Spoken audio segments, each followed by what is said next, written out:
AI replacing software engineers? Way overrated.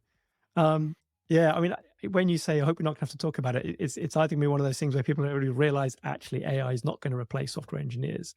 So I look at AI in the context of generative AI, particularly with regard to software engineering, on a spectrum of evolution of the tools that's been happening since the 1970s, right?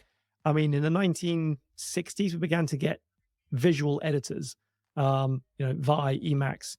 Then we got sort of the IDE, the integrated development environment, which originally was actually called CASE, computer aided software engineering. From the IDEs, then we ended up with templated structures, build tools, build scripts. Make was available in the 70s and evolved from there. And so therefore that made debugging easier. I mean, it's been a long time since most people have had to go into something like GDDB and actually go and debug code at on console level, right? So tools have improved, error messages have improved, compilers have improved, project management has improved. Things like GitHub and source code control have improved massively.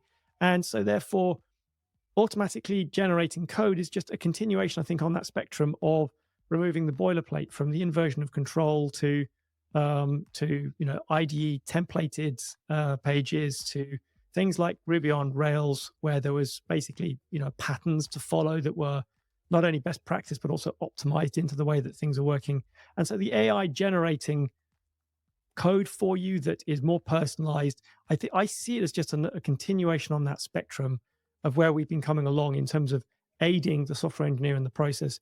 And it's much like when you look at civil engineering, people don't end up using rollers and levers and big sticks anymore. We've got machinery and heavy duty industrial machinery to help with the work of construction, and things like scaffolding to make it safer and so on. So I think when you look at it in terms of the evolution of the tool base that we're using, the AI at the moment is more like a better screwdriver in the toolkit than it is like a self-driving screw. Yeah. You